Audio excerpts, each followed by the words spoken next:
किस चीज़ का बदला कर रहे थे कि मैं एक दलित लड़की हूँ, इस वजह से ये लोग मुझे ऐसा मार रहे थे। तो मैं डरने वाली नहीं हूँ। मैं आपके सामने हाथ फैला रही थी कि होटल का गेट खोल दो। आप सिक्योरिटी गार्ड होके आपने होटल का गेट तक नहीं खोला। मेरा शूट था आगरा में, तो वो शूट ख़त्म करने के बाद मैं दिल्ली पहुंची और मैंने कहा चलो 1-2 दिन दिल्ली, मतलब एक दिन मैं दिल्ली रुकती हूँ, दूसरे दिन मेरी फ़्लाइट थी। तो मैं चेकआउट करने के बाद मैंने पहले ही मैंने सोचा था कि क्यों ना मैं अपना कांग्रेस कार्यालय जाऊँ, क्योंकि मेरी फ़्लाइट थी 8 बजे के करीब की, 8-10 बजे के करीब की। तो मैंने कहा उससे पहले मैं कांग्रेस कार्यालय चली जाती हूँ, चेकआउट करके थोड़ा वक्त वहाँ पे भी बिता लूँगी, क्योंकि बिग बॉस से लेके अब तक, यानी बिग बॉस हुआ था 1 अक्टूबर को स्टार्ट, उससे पहले ही मैं गई थी। 1 साल के करीब हो गया था मुझे, मैं कभी AICC नहीं गई 1 साल के अंदर।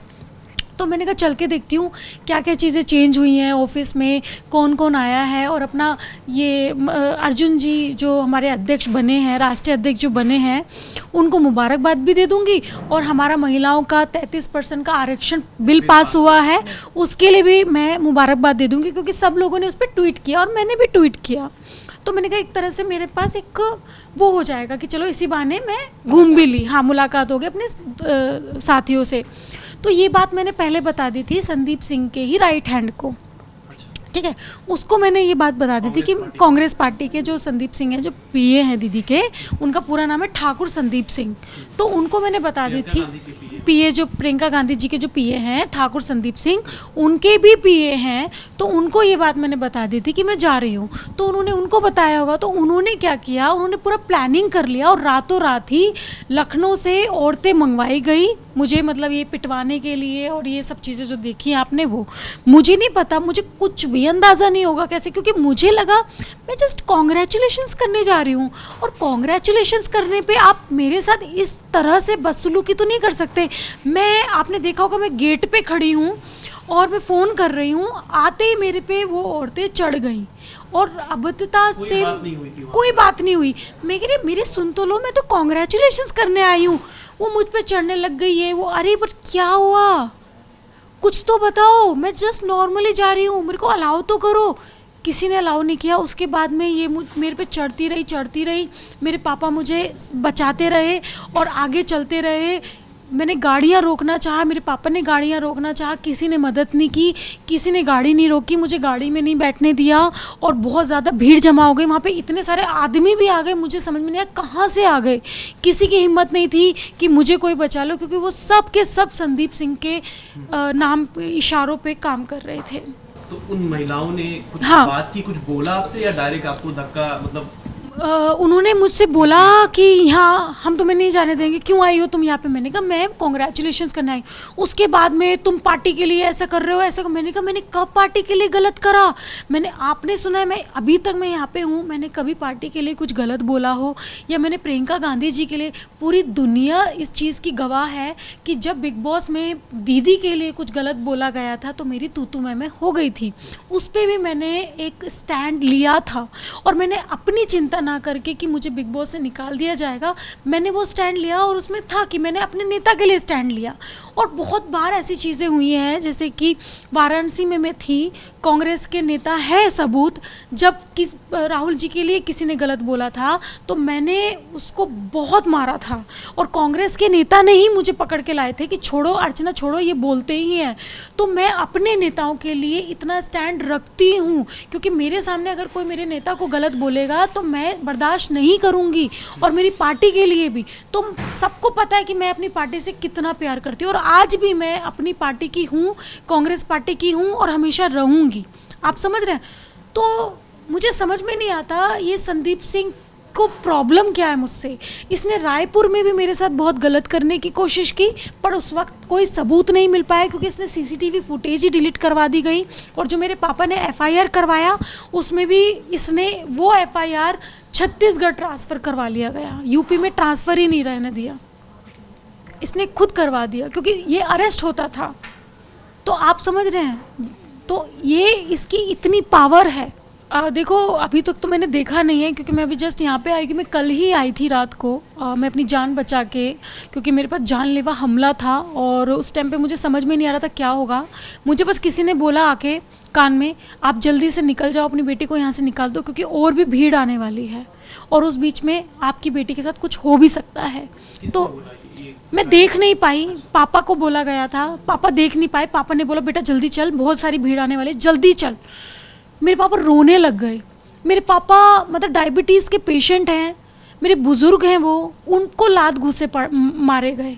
आप देख रहे हैं, मेरे को गाड़ी के डेस्क बोर्ड पे डाला गया, मेरे बाल नोचे गए, मेरे दुपट्टा खींचा गया। मुझे एक बात बताओ, ये जो कांग्रेस की जो महिलाएं थीं, माँ होंगी, इनके बच्चे होंगे, इनकी बहनें होंगी या इनकी बेटी होंगी या इनकी सहेलियाँ भी होंगी, तो ये ऐसा ही सल्यूट करती है क्या? इनको थोड़ी भी दया नहीं आई मेरे को ये सब करते हुए? मेरे ड्राइवर का सर फोड़ दिया गया, इनको थोड़ी, मेरे पापा को लात घूंसे मारे गए।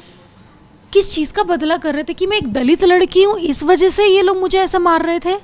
आजकल लोग चांद पे पहुँच चुके हैं और सोशल मीडिया इतनी ऊपर जा चुकी है कि ये सब लोग कोई सोचता नहीं है। आज सेम गिलास में, हमारी इंडस्ट्री में बात करती हूँ, हम ये अगर पानी पियेंगी ना, सेम गिलास में मैं पानी पीती हूँ, इतनी छूत छात नहीं होती है।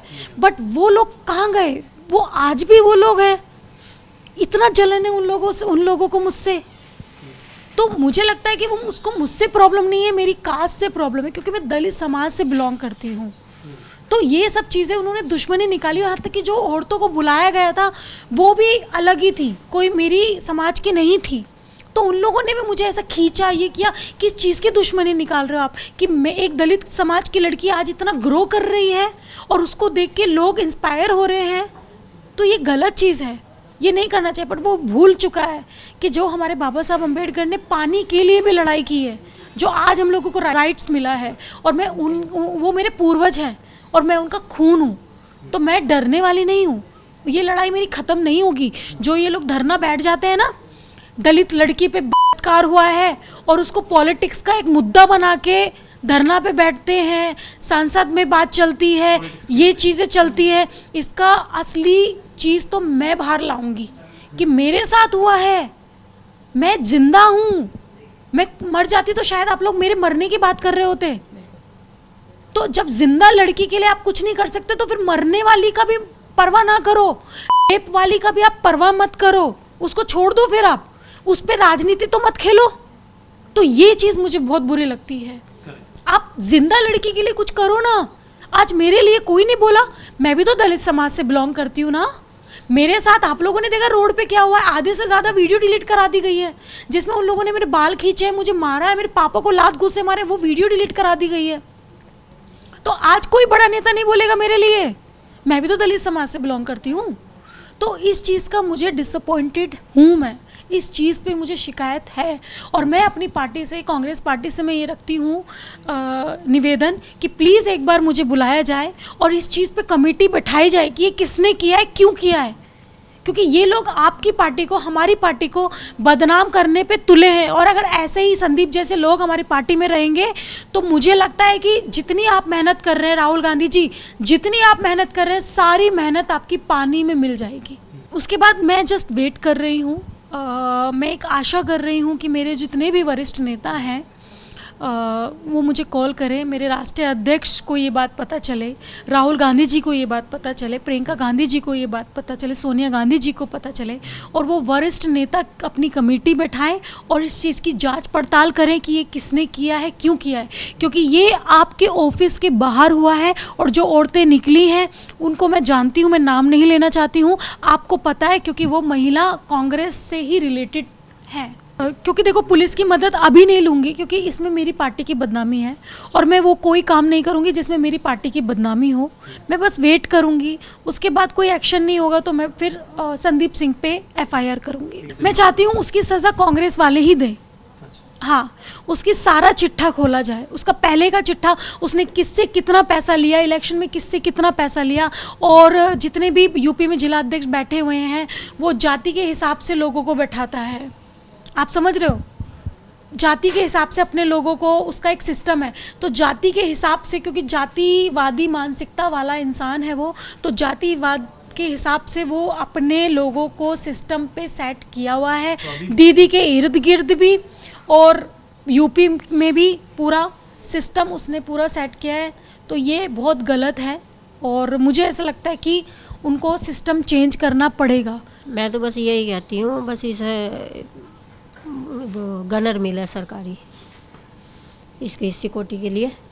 भाई जब ये इसमें निकल चुकी, यहाँ भी है खतरा वहाँ भी खतरा, तो जब ये है तो इसे थोड़ा सा सिक्योरिटी देनी चाहिए सरकार को। मेरी एक माँ कह रही है, भाई मैं तो कहीं नहीं जा सकती, इसके साथ और कोई है नहीं, तो सरकार को देनी चाहिए। नहीं तो फिर कहते ना सरकार की गलती है जो वो नहीं है। अब इतना 2 बार हो चुका, 1 बार होता और अब भी लड़की वो ही चाह रही है नो अपनी पार्टी की। हर कोई अपनी पार्टी का अपने घर को बचाना चाहता है, तो उसमें देखो कितनी वो है। मैं तो कह रही छोड़ दे, नहीं मानती, क्या करूँ।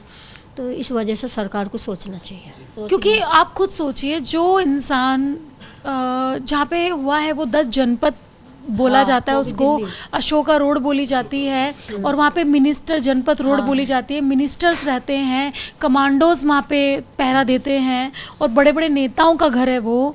और ऑफिस, AICC ऑफिस जैसी जगह पे लोग मुझे इधर से उधर घुमा सकते हैं, मेरे पीछे पड़ सकते हैं, और मैं मदद मांग रही हूँ, पूरी रोड पे मैं घूम रही हूँ।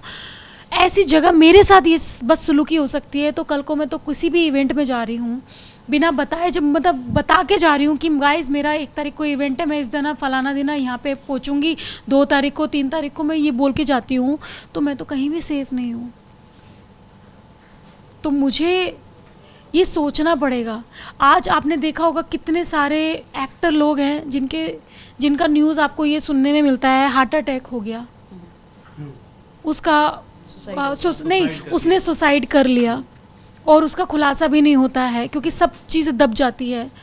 तो ये महिला के लिए सही नहीं है, महिला के लिए क्या, किसी के लिए भी नहीं सही है। अगर ये सिस्टम चल रहा है देश का तो गलत है ये, समझ रहे हैं आप मानेंगे नहीं। अभी मैं जब अर्चना बात करी तो मैं सोच रही थी कि हम उस पार्टी की बात कर रहे हैं जहाँ पे उस पार्टी को चलाया ही महिलाओं ने है। चाहे हम इंदिरा गांधी जी की बात करते हैं, सोनिया गांधी जी की, और कहीं ना कहीं हम फ्यूचर में चेहरा देखते हैं प्रियंका गांधी जी का भी, ठीक है।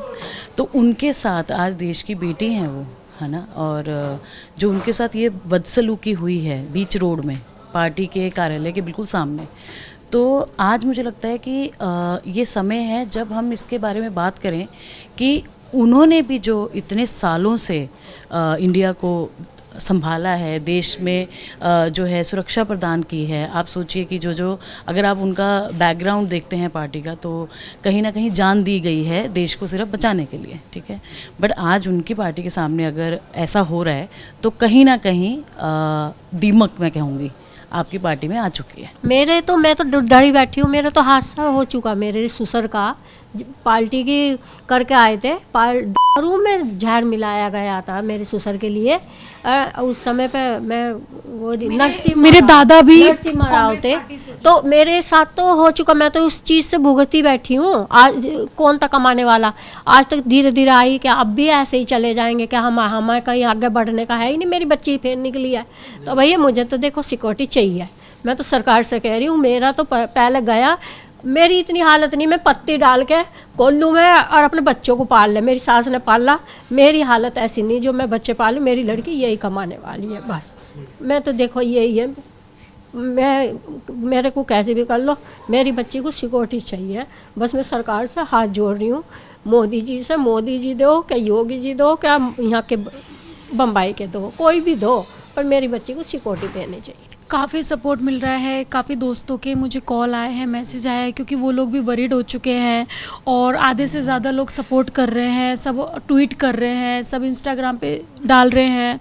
तो इंडस्ट्री से मुझे पूरा सपोर्ट हो रहा है। और सबसे पहला कॉल चांदनी जी का मुझे आया था कि तू ठीक है ना, तू चिंता मत कर, मेरा घर है, बिल्कुल सेफ़ है, तू वहाँ पे रह। मैंने कहा नहीं, मुझे सबसे पहले मुंबई आना है, क्योंकि मैं दिल्ली में अपने आप को सेफ़ नहीं देख पा रही थी, क्योंकि सब लोग मेरे पीछे पड़े हुए थे। मैं अपनी जान कैसे बचा के भागी हूँ मुझे पता है। और आज मुझे ऐसा लगता है मैं घर से बाहर, मुझे बोल रहे हैं कि अर्चना 7 दिन तक घर से बाहर मत निकलना, क्योंकि तुम्हारी जान को खतरा है। मुझे एक बात बताइए, मेरे इवेंट्स हैं, मेरे शोज़ हैं, मुझे बाहर तो निकलना पड़ेगा ना, मैं कब तक बिल में घुस के बैठूंगी?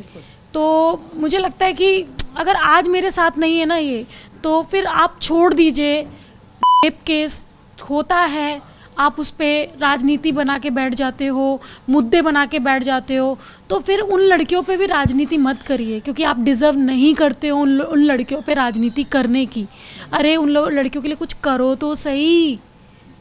आज अगर मेरे जैसी लड़की नहीं बचेगी तो भाई वो मारी जाएगी, उनका रेप भी होगा, तो उन लोगों के लिए करो आप। मैं भी दलित परिवार से हूँ, कोई मेरे लिए तो आवाज़ उठाए। आप जो मर जाता है उसके लिए आवाज़ क्यों उठाते हो? अरे वो चला गया है, उसके लिए आप राजनीति का एक मुद्दा बनाते हो, इतना बड़ा मुद्दा बनाते हो। जिस दिन आप लोगों ने एक जिंदा लड़की के लिए लड़ना स्टार्ट कर दिया ना, इस भारत की हर लड़की सेफ है, समझ रहे हो ना? और मैं ये जनता से भी मैं गुजारिश करती हूँ, अगर कोई लड़की, ये मत सोचिए कि वो दलित परिवार से, कोई भी लड़की या बुढ़िया माँ या बुजुर्ग, कुछ भी कोई अगर आपसे मदद मांगता है ना, तो वो ऐसे ही आपके सामने हाथ नहीं फैलाता। मैं आपके सामने हाथ फैला रही थी कि होटल का गेट खोल दो, आप सिक्योरिटी गार्ड होके आपने होटल का गेट तक नहीं खोला। कमांडो के सामने मैं हाथ फैला रही थी कि सर प्लीज़ दरवाज़ा खोल दो, मैं आना चाहती हूँ। उन कमांडो ने भी मेरे लिए गेट नहीं खोला। तो लानत है।